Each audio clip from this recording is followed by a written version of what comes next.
From the CyberHub bunker and studio, you're tuning in to the CyberHub Podcast. And now for your host and CISO, James Azar. Good morning, security gang. Welcome to another episode of the CyberHub Podcast, 9 a.m. Eastern or 9:02 Eastern at this point. Thank you for tuning in this morning. We've got a busy show for all of y'all today. Like every day, it seems like more and more things get added to our list of responsibilities as practitioners.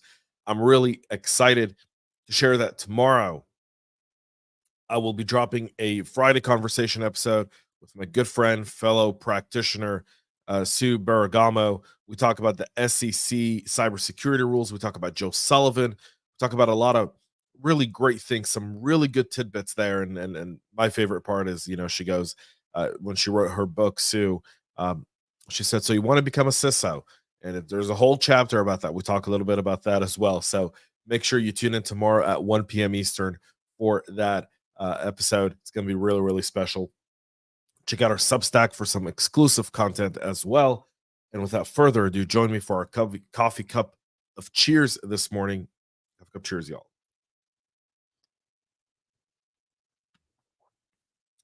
Let's go ahead and kick off this morning's show. We've got Hewlett-Packard joining Microsoft as the latest victim being identified by a multi-month long data exfiltration and corporate espionage conducted by apparently the Russians. So Microsoft filed their 8K over the weekend last week. Now it's Hewlett-Packard Enterprises revealed in their filing that on December 12th, the threat group identified that Cozy Bear had hacked their cloud-based email environment. The investigation of the incident and the scope is still ongoing, but they now understand it's likely related to earlier activity by this threat actor when they were notified in June of 2023 involving unauthorized access and exfiltration of a limited number of SharePoint files as early as May of last year. Following notice in June, they investigated with the assistance of external experts to containment and remediation measures, but apparently they didn't eradicate the activity.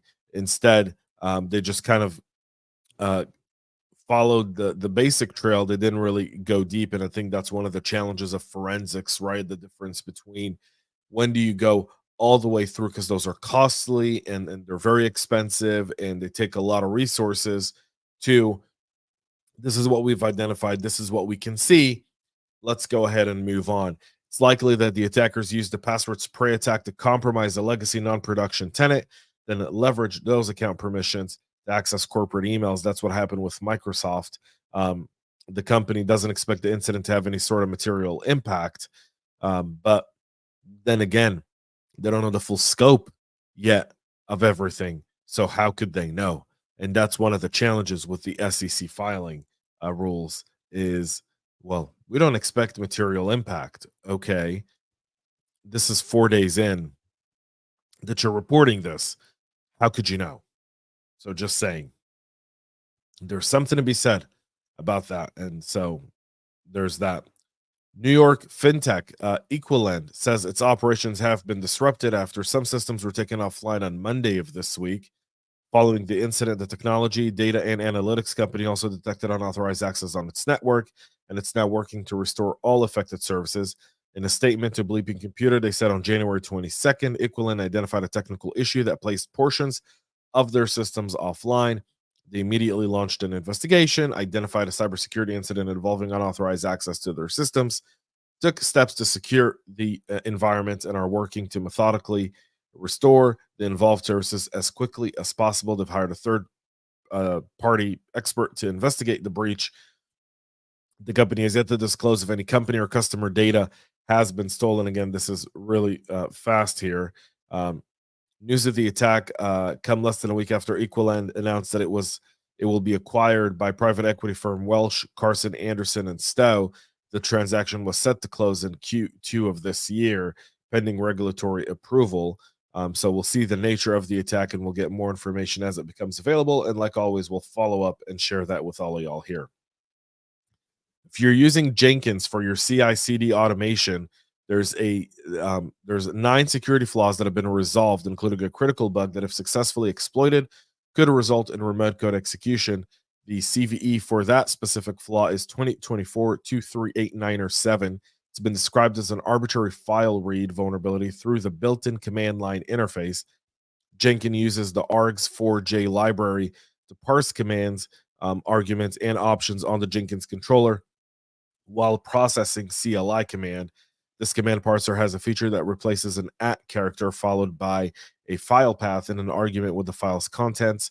This feature is enabled by default in Jenkins 2.441 and earlier, in LTS 2.426.2 and earlier does not disable it. So you want to make sure you get those updated and patched up as soon as possible. Fortra is joining Progress, Move It, and others with another significant vulnerability in the managed file transfer software that the company disclosed just a few days ago about the threat from almost 7 weeks ago. The release of the exploits means that now mass attacks targeting the flaw are almost certain to begin soon if they haven't already begun. According to telemetry that Tenable analyzed, less than 4% of GoAnywhere MFT assets appear to be a fixed version, meaning 96% of them are at a significantly heightened risk of compromise. This is Progress, Move It all over again, right? So, one, if you're using Fortra's GoAnywhere, please make sure to get it patched. Clop last year exploited a zero-day bug to deploy ransomware. This is an authentication bypass, CVE 2024-0204. Y'all can read all about that in the show notes and in the link attached. Fortra informed customers on December 7th, and yet only 4% patched. That just lets you know that you ought to be really immediate with your customers, and maybe the relationship of patching needs to change.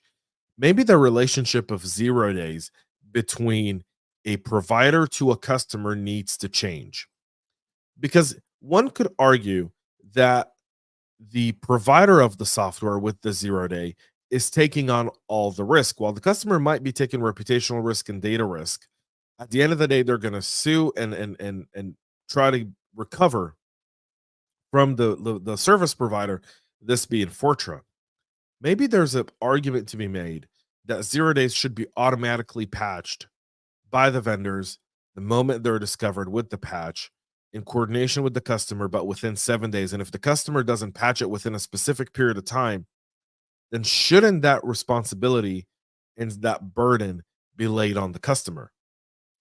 Again, there's something to be said about that. When they gave people a notice on December 7th that, hey, we've got a 0 day, you got to plug it up, and only 4% did anything about it.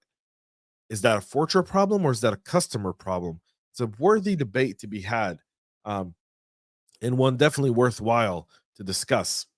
So if you're using that, please make sure to get it patched ASAP.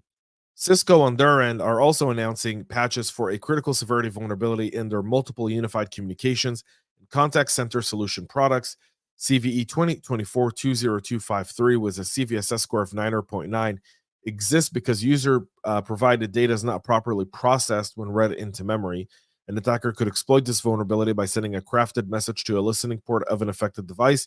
A successful exploit could allow the attacker to execute arbitrary commands on the underlying OS with the privilege of the web service user. An attacker able to exploit the security defect to access the OS could gain root access to a vulnerable device.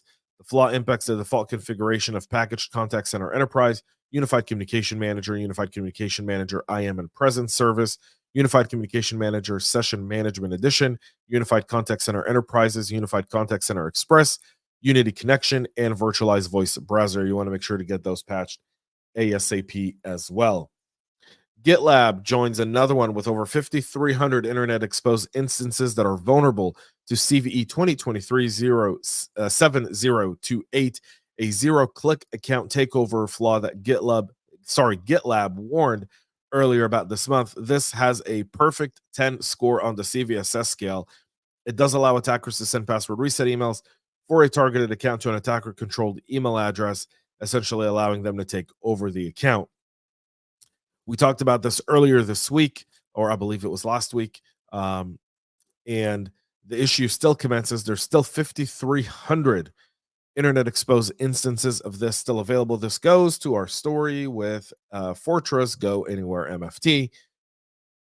The vendors let you know it's serious, it's significant, maybe contractually, the time has come that if you can't reasonably patch something within 7 days or 10 days or 14 days, 30 days, then the liability turns to you and you absolve the company of that liability.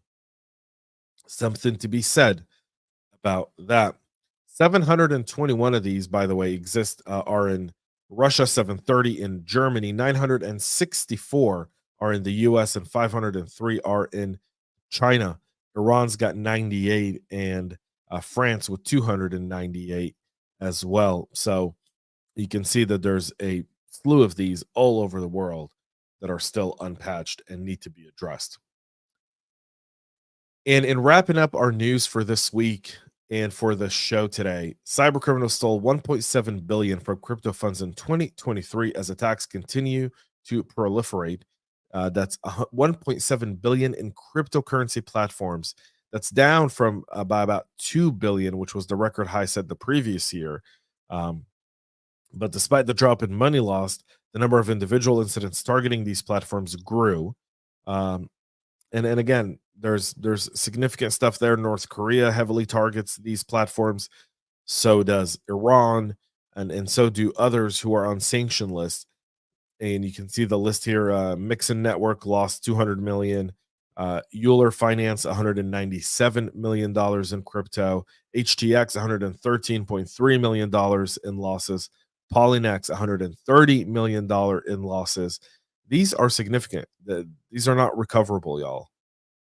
So that's just something to keep in mind here as we view the world of crypto. Really does require some significant attention, and we ought to be paying attention to it, because guess what? If you're in that field, if you're a practitioner in the crypto space, your work is cut out for you. That's it for our show today. Go check out our Substack, Ransomware Class Action. I debate and present, and the feedback's been amazing, by the way. Thank you for everyone who's actually responded and kind of given their 2 cents on it. Could companies use class action lawsuits to go after the countries that harbor ransomware operators, or allow their infrastructure in those nations to be used as a setup ground for these crimes? There's a compelling argument to be made for it. If nothing else, it adds pressure, creates a different discussion around the diplomacy needed in order to get these nations to go after some of these criminals. Mind you, we know that some of them are nation states, but nonetheless, it's a worthy discussion to try and put a dent in ransomware. Go check that out. Make sure to subscribe, follow us on your favorite social media platforms and on your favorite podcast listening platforms. We'll be back on Monday, 9 a.m. with all the latest and greatest. Until then, have a great rest of your day, and most importantly, stay cyber safe.